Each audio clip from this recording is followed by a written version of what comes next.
today I have a super exciting subject, and it's posed as a question, the answer to breast cancer. And I think our speaker today is going to provide some of those answers.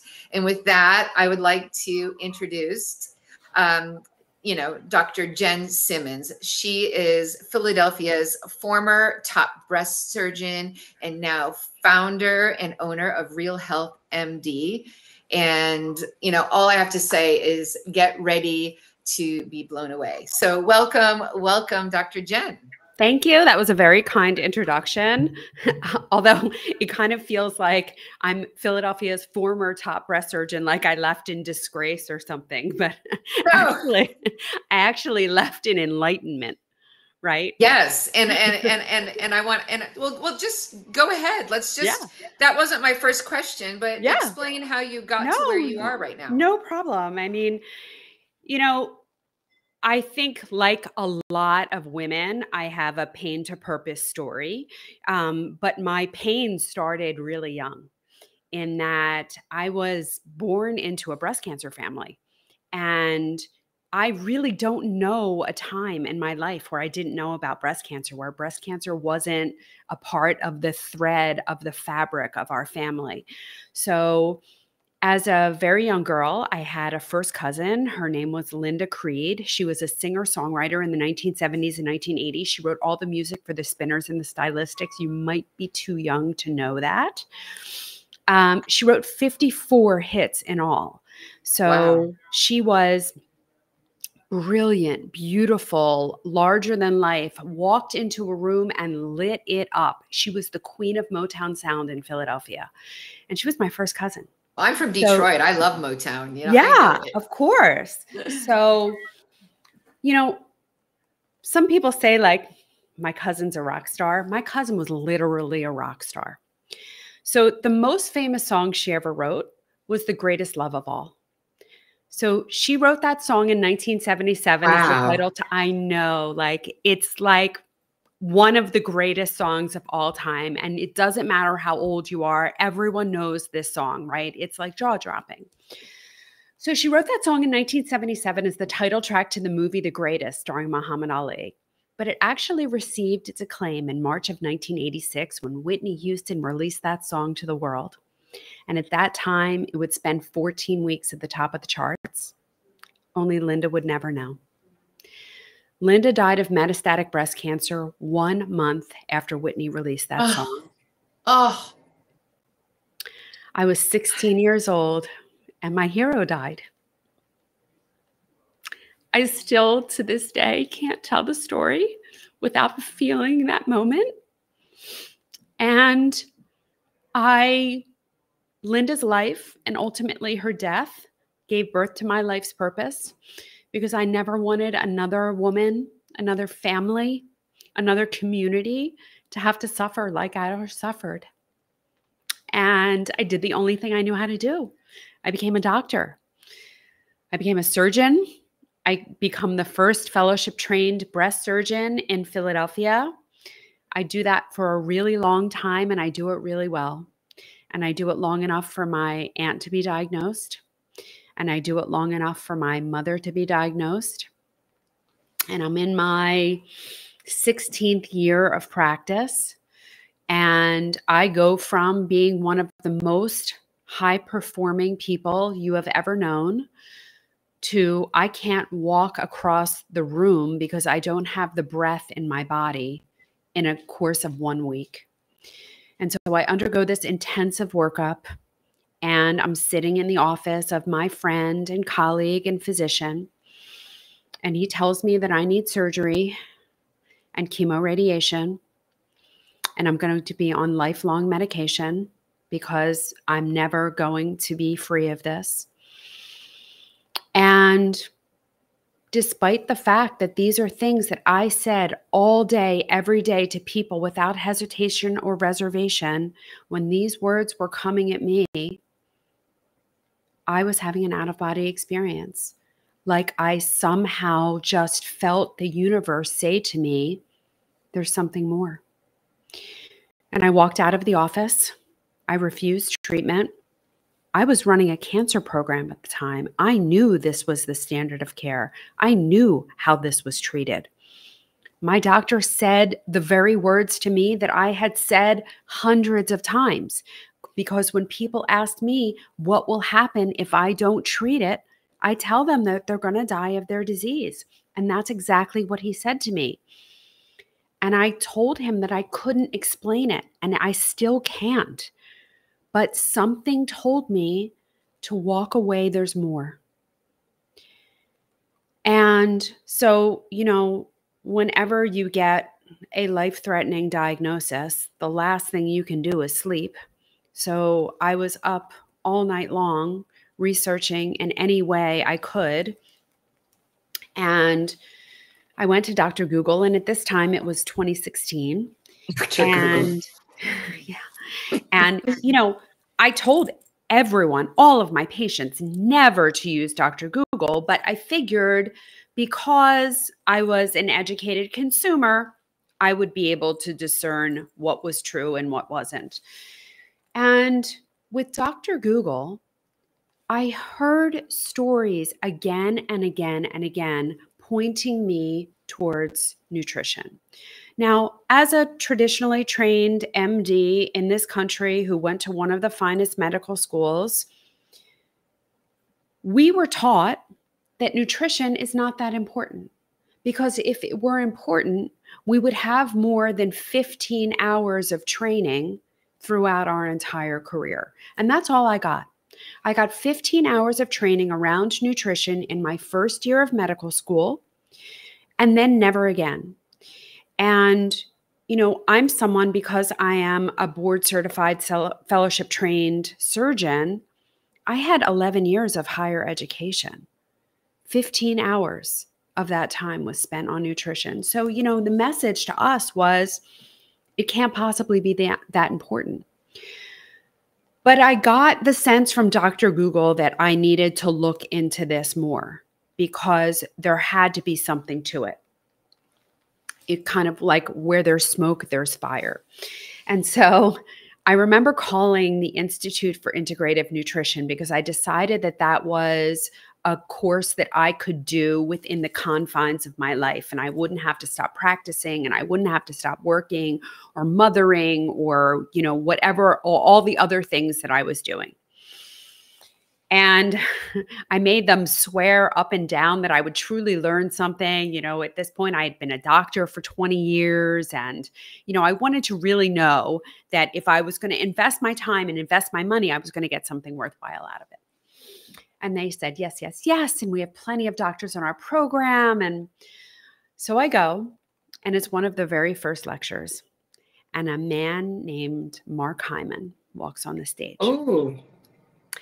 And he introduces himself as a functional medicine physician. Now, bear in mind, this is 2016. I am a conventionally trained doctor, and all I can think of is, there's no such thing as functional medicine. What is this quack talking about? I was just going to use that word, quack. Yes, that's what. And listen, when you Google him, you can still find that word associated with his name. Now, I happen to be in very good company now, because you can also get that word associated with my name, with Dr. Terry Wall's name. You've made it. You've made it. I have arrived. So Mark Hyman walks on the stage, introduces himself as a functional medicine doctor. I sit there thinking, this guy is a quack. What could he possibly teach me? And then I remember that I'm sick, and I'm there for a reason. And I check my ego at the door, and I shut up and I listen. And thank God I did, because within 3 minutes of him speaking, my whole world makes sense. And I know exactly why I got sick. I got sick so that I could be in that room on that day listening to him speak, because he was forecasting not only my path to healing, but he was forecasting the rest of my life. Because if I stayed a surgeon, I was only participating in a system that is very, very broken. And I was not changing the trajectory of people's lives. I was not impacting breast cancer. And so I'm a very quick adopter. And so after listening to him speak, I enroll in the Institute for Functional Medicine, and I spend my next 3 years just submerged in the study of functional medicine. And I get functional medicine certified. Just to interrupt there, what does functional medicine mean to you? Yeah. So for me, it is helping people to achieve ideal, optimal function. We are brilliant machines. God created us perfectly. And it's only the imperfect world that we live in that leads to all the dysfunction that we experience. And so by helping people to examine their lives in a way that they hadn't before and uncover the things that might be interfering with their health, give them the things that they need for optimal health, we can help people to restore function and have the health that they want and that they deserve. So that's what functional medicine means to me. It means achieving optimal function, which is exactly what our bodies are meant to do. You know, as Americans, because we live the kind of lives that we live, which are inundated with stress, we don't prioritize sleep. We live in an ever increasingly more toxic environment. We have environmental toxins, we have emotional toxins, we have physical toxins, like they just surround us. And because we live and exist in this environment, our longevity is decreasing every year. We are going to be the generation that does not live longer than our parents. We're going to be the generation that lives less than our parents. And unless we do something to fundamentally change how we live, that's just going to continue. And the lifespan is going to get shorter and shorter because the way that Americans deal with illness is symptom suppression. Just get rid of the symptom. Get rid of the symptom. Right. And then whatever you use to get rid of the symptom is going to create some more symptoms. So then you're going to manage those symptoms. But nowhere are you healing. There is no healing involved. I loved when I was looking at your bio, you said that you were enamored with the concept of creating health as opposed to killing disease. And I actually just energetically, that resonates with me. I remember Mother Teresa had once, she had a quote. She's like, "I'll never attend an anti-war rally, but invite me to a peace rally and I'll be there." It's just like, it's that energy of bringing in the good as opposed to killing or anti the other stuff. Well, so, you know, that's a major problem in our cancer treatment in this country, is that it's all focused on kill and all the attention for cancer. And, you know, I'm saying this from 20 years of experience working as a cancer doctor. All the focus is on the tumor. And that is problematic for a whole host of reasons. Yeah. Let's start with what you think about grows. So if you're focused on the tumor, guess what you're going to get? More tumor, right? And when we focus on the tumor and our treatments are focused on that tumor, all the treatments are focused on killing, kill, kill, kill, kill, kill. Here's the problem. Your tumor is not some foreign invader. It's not some foreign body. Part of you. Your tumor is a part of you. Yeah. It's the part of you that is saying, this is not working for me. Yes. And then what do I have your attention? Yes. Pay attention to me because you've neglected me for too long. And this is me crying out saying, I need help, but I don't need more killing. I don't need more toxins. I need love. I need acceptance. I need wholesomeness. I need nourishment. This is what your tumor is telling you. So as we load the body with chemotherapy, with radiation, as we obliterate our ability to make hormones, right? We're only putting more stress on a system that is already not working. So maybe you do get rid of the tumor. Okay. But then what's stopping the tumor from coming back? And worse, what is stopping the next manifestation?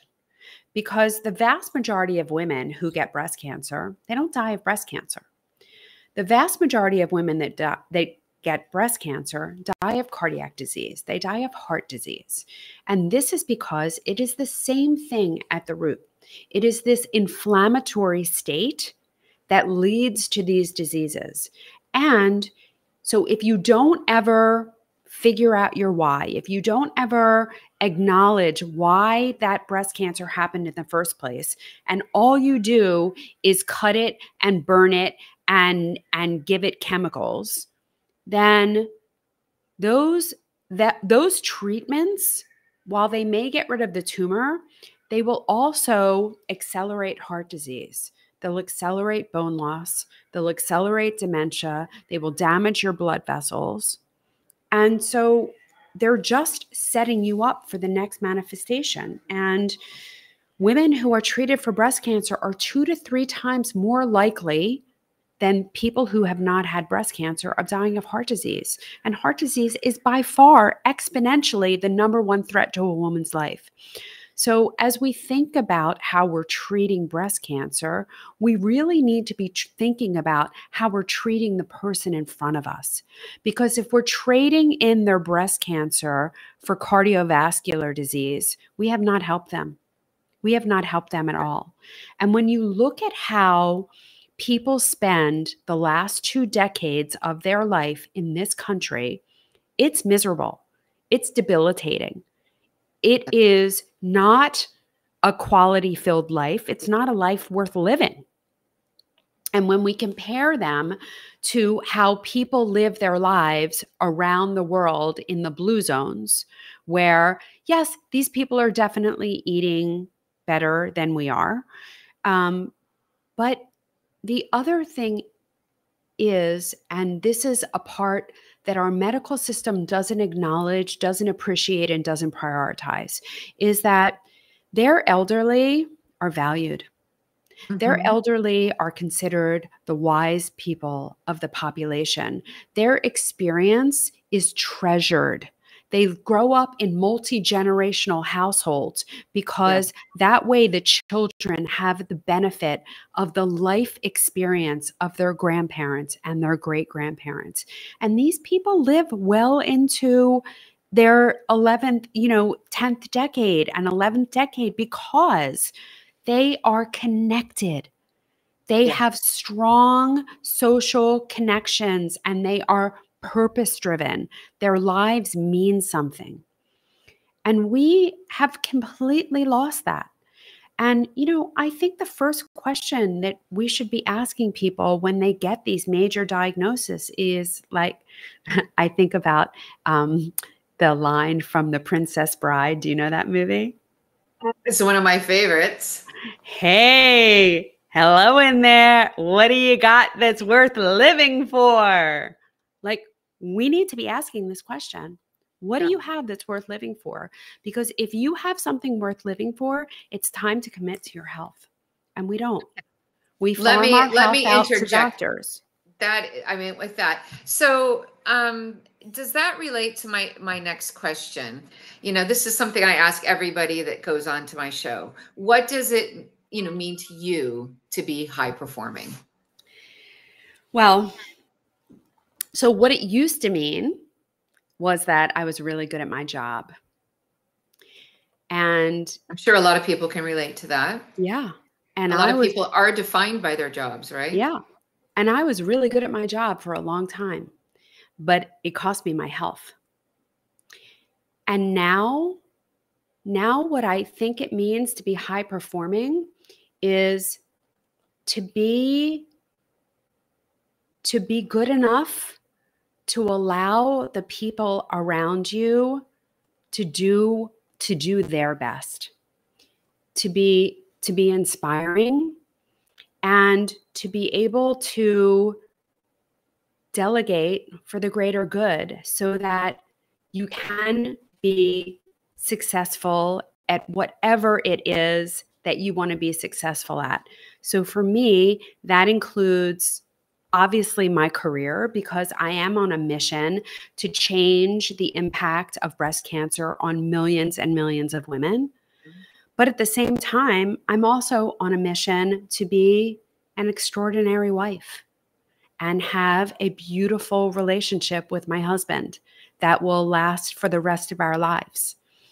I'm on a mission to raise extraordinary humans. And I have 2 boys, 2 girls, 5 grandchildren. And I want to know that not only did I make this world a better place for them, but I made them want to make this world a better place. And so for me, high performing is contributing to the greater good in whatever capacity you're doing that. So you don't have to have a multi-million-dollar business. I mean, it's nice and it's a goal of mine, right? But you can just raise extraordinary humans, and that's your contribution to this world. You can, people should all over themselves. I've heard, I should be doing this, I should be doing that, but it can be quite simple, can't it? It can be, because honestly, we were all put here on earth with different purpose. And what I was put here for is not what you were put here for. It's not what my sister was put here for. My mother was put here for. We are all charged with our own personal mission. And I think we all owe it to ourselves to look inward and say, what am I driven by? What do I really feel in my soul? What is really important to me? And then do that. But no one should be out there trying to be a better Jenn Simmons, because that's not their job and that's not their purpose, right? And the same way, like, I surround myself with people who are doing it really well, and I look at how they're doing it. I definitely look at how they're doing it and say, how might that apply to me and my mission? But I'm not taking their mission, because their mission is their mission. Right. Okay. Right? So speaking about your mission, I have so many questions and so little time. I'll try to talk faster. Bringing it. We've learned a little bit about you and your motivation, your illness, and this got you on this path.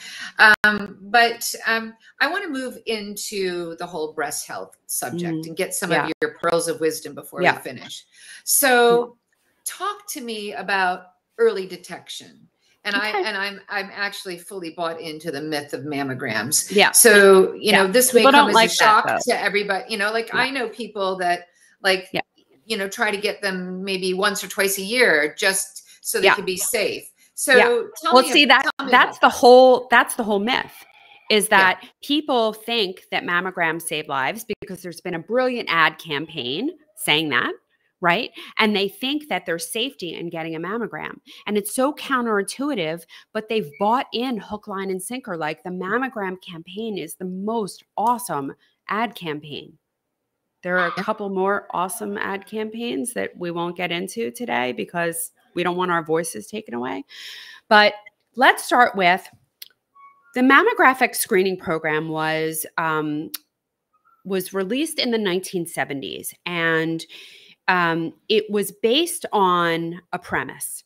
The premise is that breast cancer grows in a linear fashion, in a predictable fashion. And so if you find a breast cancer when it's small, that is the best time to intervene because you can get it before it metastasizes. And it's a lovely concept and seemingly logical. It just doesn't happen to be true. Breast cancer growth and behavior is unpredictable. So it doesn't matter if you find it small or find it big, because it's the tumor biology that is the only thing that matters. So you can have a tiny cancer that you find that's less than 5 millimeters in size. And if that has very aggressive biology, it doesn't matter what you do, that is going to behave aggressively. And you can find very large tumors that are unaggressive and they're growing, but they're They have no proclivity to spread anywhere else in the body. And so they're not going to be life-threatening. And then everything in between. So no matter how many mammograms we do every year, the exact same number of women die of breast cancer. No matter how many mammograms we do every year, the exact same number of women present with advanced disease. So if mammograms saved lives, we should be impacting that bottom line, and we're not. Right. So what does work? Yeah. So I'm going to talk about that, but I do want to talk about this. Mammograms do deliver radiation. And ionizing radiation, right? Ionizing radiation, which means that they directly damage DNA. So people say all the time, well, it's not that much radiation and you get the same radiation flying cross country. That may be true, but that cross country flight is not coned down and directed at your breast. And that cross country flight, the radiation is not coming at you while you're being compressed and traumatized. And so radiation builds up inside of us. It's not like it's being dispersed. So if you're getting a mammogram every year and you're getting them for 10 years in a row or 15 years in a row or 20 years in a row, and anyone who has been imaged that much, they're going to have a callback. 25% of women, at least 25% of women are going to get called back. So now it's not one mammogram a year. Now it's 2. Sometimes it's 3. Sometimes it's 4. We are talking about. I read somewhere that every mammogram increases your breast cancer risk by 1%. So like 20 mammograms over 20 years, you've just raised your risk by 20. I mean, is that right? Have you? Yeah, just about. It may be a little lower than that, but we are definitely causing more breast cancers than lives we're saving, without question. When you look at population, because we break it down per every 10,000 women. So in screening 10,000 women, you may find one breast cancer that will save that life, and you're going to cause 7. And I think that it's not justified, and we are hurting people. So what do we? So for the sake of time, like what do women do then if they don't get a mammogram? So first of all, how do they detect? I'm a huge believer in self-examination because again, we don't need to find those tumors when they're 3 millimeters because it doesn't help. It doesn't save lives. So if something is going to be clinically relevant, it's going to be clinically relevant and you're going to be able to feel it. So I think every woman should be examining her breasts. You should know what your breasts look like. You should know what your breasts feel like, and you should be examining your breasts once a month. If you're premenopausal, if you're still getting your period, you should do it 1 week after the day your period starts. If you're postmenopausal, you're no longer cycling, do it the first of the month. So that I believe everyone should be doing self-examinations, know your breasts, know what they look like, know when they feel like, so that if something changes, you know. The other thing is there is FDA approved novel new technology that is revolutionary. It is fast. It is safe. It is radiation free. There's no compression. It's comfortable. It's affordable. And it has 40 times the resolution of MRI. What is it? What is it? What is it? Tell me. So it's called QT imaging. It's currently available in California and Scottsdale, Arizona, and I am on a mission to bring it to everywhere. QT, like, but I'm gonna not like cutie pie. It's QT. Right. QT. Okay. The letters. And so is this a type of thermogram or thermography? It's not thermography.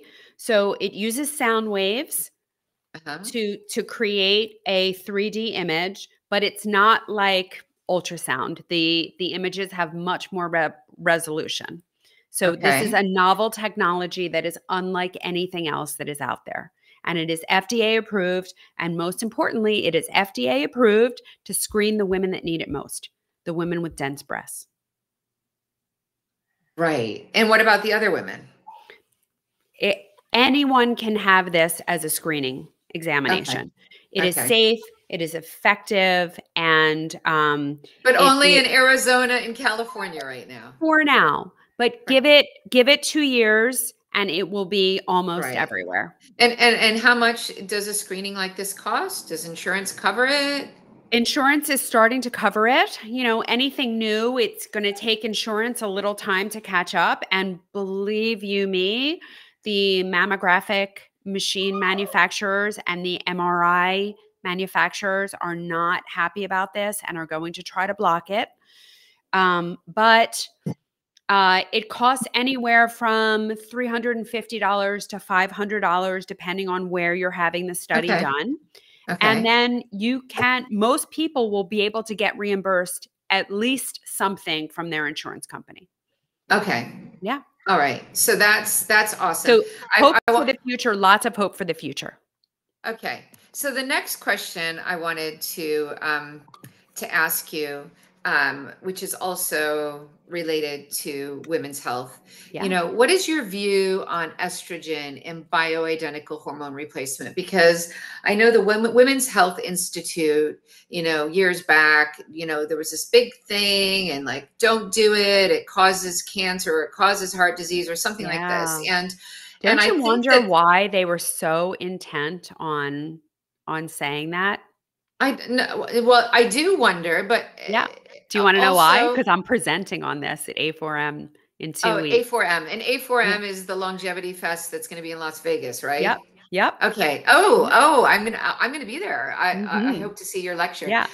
So because I think that it's so. I think that initial study has been it was wrong, basically. It was wrong. It has been debunked. It's not even really out there. Yeah. Well, the debunking isn't really out there because that's what I mean. Doctors have a very hard time unringing their bell.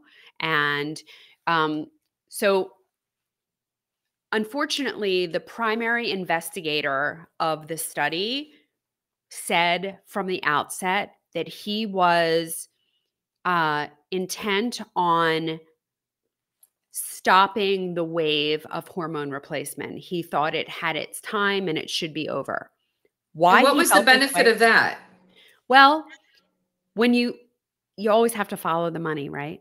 So if women are no longer on hormone replacement keeps women's cholesterol levels down. It protects them against bone loss. It protects the brain. It protects the heart. So if you don't have that, then you can prescribe lots of statins, and you can prescribe the bisphosphonates for your bones, and you can prescribe SSRIs for hot flashes and for depression and for anxiety. And so there's great advantage to the pharmaceutical company to not have people on hormone replacement, because why sell one drug when you can sell 3? And that's the sad truth. And that's why that study was released, because the argument was that estrogen or hormone replacement caused breast cancer and didn't protect the heart, didn't protect the bones, didn't protect the brain. And why would you want that when you can take statins and SSRI and bisphosphonates? And that is honestly what they said. That was the statement that they made. And it's disgraceful. And we all took it to be MS, to be truth. I was just coming out of fellowship training at the time, and my mentor told me that hormone replacement was dangerous and it was to be given for people who literally could not live without it, like had no quality of life without it. And I was to give the lowest dose for the shortest period of time and get them off it as soon as I can. And then about 5 years ago, I was speaking with Deb Matthew. I don't know if you know her. She's a functional medicine physician who focuses on women's health. And she was so mad. And I said, Deb, what's wrong? What's wrong? What's wrong? She's like, I just reviewed all of the information on hormone replacement and the Women's Health Initiative, which those results were wrong and fabricated. And she's like, I've reviewed all the studies. Can I come on your summit and talk about it? And I said, sure, I would love you to come on my summit and talk about it. And so she did. But the bottom line is this: estrogen does not cause breast cancer. It's a ridiculous notion created by the pharmaceutical industry because we have estrogen blockers, right? You'll notice that we test tumors for progesterone. Why don't we talk about progesterone blockade, right? Partially because it probably wouldn't be too compatible with life. I mean, we do not do well in the absence of progesterone, as we see as we get older. But it's just a ridiculous notion. And when we look at hormone positive tumors and we look at normal breast cells, hormone positive tumors have estrogen receptors on them. Normal breast cells have estrogen receptors on them. If I see someone who has a hormone positive tumor, I'm like, not too far a departure from normal. Those changes are only minimal changes. Whereas if I see a triple negative tumor, I'm like, oh, this is a more aggressive process. This is a less. So you're